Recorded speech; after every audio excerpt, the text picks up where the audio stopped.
Bom dia, segundo ano A, B, C, D e E.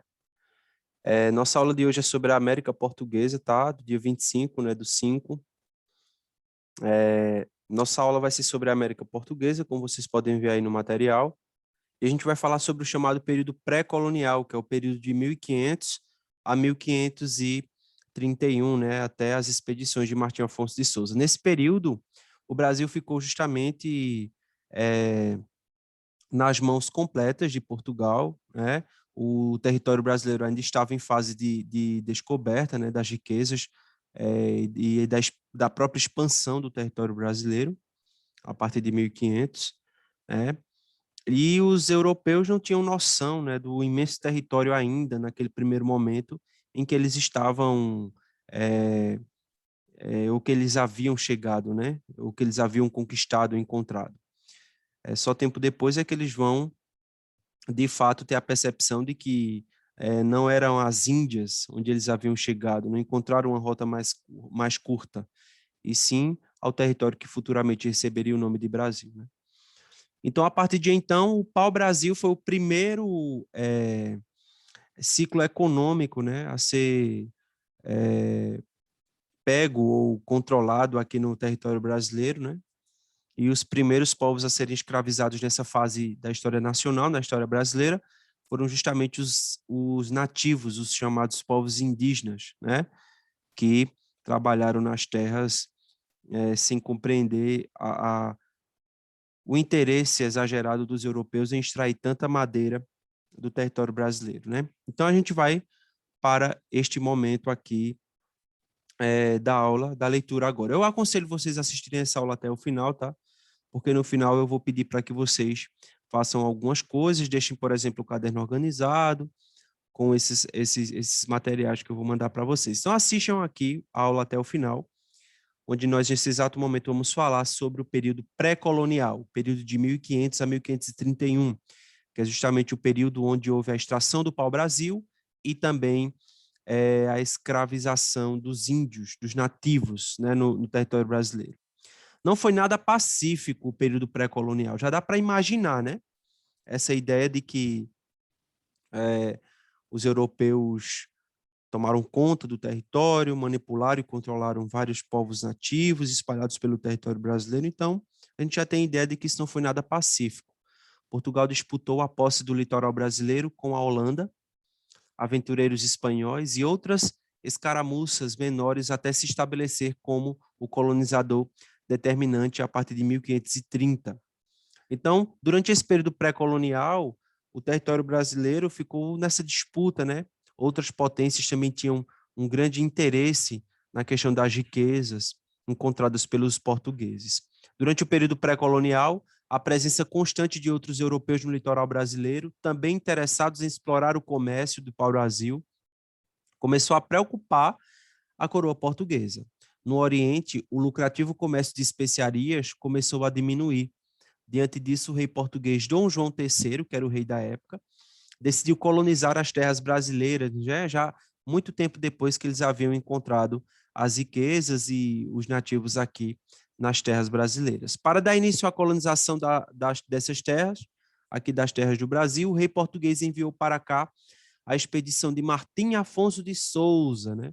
Só em 1531 foi Martim Afonso de Souza que trouxe as primeiras mudinhas lá da cana-de-açúcar, que deu muito certo com a fraqueza na produção, ou na extração, assim melhor dizer, né? Ou assim melhor dizendo, na extração do pau-brasil,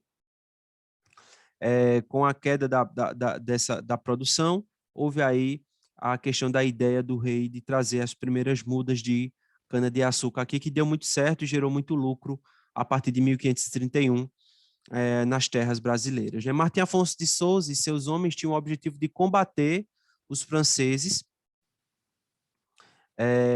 enviando para cá a expedição, que exploravam justamente o pau-brasil na costa e criar núcleos de povoamento.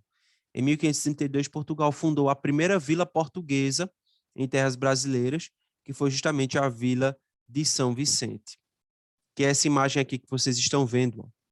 A Vila de São Vicente deu origem à cidade do mesmo nome, no litoral do estado de São Paulo.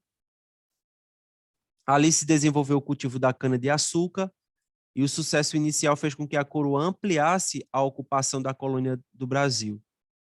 Nessa imagem, existe aí a fundação da Vila de São Vicente, uma obra realizada em 1900, do pintor Benito Calixto, inspirada nos relatos da época. Essa é justamente essa imagem aqui que vocês podem ver aí no vídeo, tá?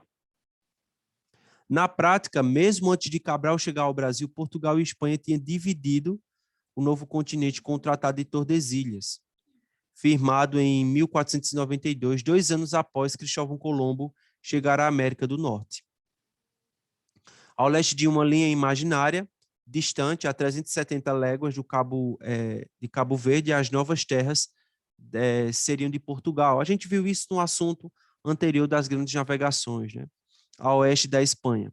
O Brasil, por este tratado, acabaria na linha que liga o município de Laguna, em Santa Catarina, como vocês podem ver nessa imagem das capitanias hereditárias, né, que até nós vimos no assunto das grandes navegações. A forma de ocupação inicial determinada pelos portugueses foi dividir a fração que cabia à coroa de Portugal em linhas horizontais, perpendiculares à linha imaginária do Tratado de Tordesilhas, como vocês podem ver aqui, ó, nesse mapa aqui das capitanias hereditárias. Assim, o Brasil daquela época, né, foi fatiado em capitanias hereditárias. As capitanias se estendiam, portanto, do litoral até a linha imaginária, daqui até a linha imaginária do Tratado de Tordesilhas.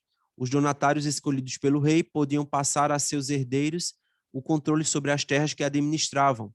Daí o nome de capitanias hereditárias, né? Porque ia passando de pai para filho, ou de um herdeiro mais velho ou mais jovem, que estivessem ou que tivessem, na realidade, um parentesco próximo ao capitão donatário. Então, veja aí as listas das 3 capitanias, né, que são organizadas do norte para o sul. A primeira capitania do Maranhão, a segunda capitania do Ceará, a terceira capitania do Rio Grande, quarta capitania de Itamaracá, quinta capitania de Pernambuco, que inclusive foi a que mais prosperou, né? Sexta, a capitania da Baía de Todos os Santos, sétima, capitania de Ilhéus, a oitava, capitania de Porto Seguro, nona, capitania do Espírito Santo, décima, capitania de São Tomé, 11, a capitania de São Vicente, 12º, capitania de Santo Amaro, e 13º, a capitania de Santana. Então, essas foram as 13 capitanias, sendo que Pernambuco e São Vicente foram as que mais se desenvolveram naquela época, principalmente Pernambuco, que se tornou uma grande produtora de cana-de-açúcar, né? A maior produtora de cana-de-açúcar, inclusive, das Américas. O fracasso das capitanias hereditárias se deram por vários fatores, pessoal. Primeiro, por conta das emboscadas dos índios, os índios conheciam o território e não estavam acostumados ou habituados àquelas formas de trabalho. A própria distância entre as capitanias e Portugal, o que enfraquecia na comunicação. Então, isso gerou justamente um dos principais símbolos do fracasso dessas capitanias hereditárias. Além disso, a má administração de muitos capitães donatários que nem conseguiam resolver os problemas internos, né? Vamos lá, vamos ver o que o texto está falando sobre isso aqui. Apesar dos esforços para colonizar o Brasil, a maioria dessas capitanias hereditárias fracassaram. Então, a solução do rei de Portugal foi que, em 1548, a coroa decidiu criar o chamado Governo Geral, né? Que foi justamente um centro político que tinha como objetivo administrar toda a América Portuguesa. Tomé de Souza foi o primeiro governador-geral do Brasil. Ele chegou aqui em 1549. Com ele vieram padres, jesuítas, funcionários reais, soldados, artesãos e materiais de construção. A expedição instalou-se na capitania da Bahia e ali fundaram a cidade de Salvador, a primeira capital da América Portuguesa. Durante a colonização, o governo português criou também as câmaras municipais, que eram órgãos encarregados de administrar as vilas e as cidades do Brasil. Somente os homens bons, neste caso proprietários de terras e escravos, que eram portugueses ou descendentes, poderiam ser eleitos vereadores das câmaras municipais. E dessa forma, o Brasil ficou sendo sustentado pelo símbolo do açúcar, né, a partir de então, tá certo? E depois, em seguida, vem aí a escravidão a escravidão dos negros, né? Que foi justamente a solução encontrada pela coroa portuguesa, que já estava na América há muito tempo e já conhecia a escravidão. É, essa foi a solução encontrada para o trabalho nas lavouras de cana-de-açúcar aqui no Brasil, a partir da primeira ainda metade do século XVI. Tá certo, pessoal? Então, essa aqui é a nossa aula de hoje, tá? Sobre a América Portuguesa, né? O período pré-colonial e também introdução em relação ao período da extração da cana-de-açúcar, que a gente vai ver em outro momento, tá? Essa questão da América Portuguesa sustentada justamente pelo açúcar, né? Aqui no Brasil, e também pela própria mineração. A gente tem que verificar bem como estava, na realidade, a estrutura econômica do Brasil no início do século XVI e XVII, com a questão da cana-de-açúcar e da mineração, tá? E nesse momento, eu gostaria de pedir a vocês que deixassem o caderno de vocês em dias, né? Neste caso, eu vou mandar para vocês o material, os materiais em PDF das aulas dadas até agora, vou mandar lá no grupo, para que vocês possam deixar o caderno de vocês em dia. Vocês podem imprimir, vocês podem copiar aos pouquinhos, e conforme vocês forem copiando, deixem isso no caderno, e nas próximas aulas presenciais eu vou verificar o caderno de cada um, tá certo?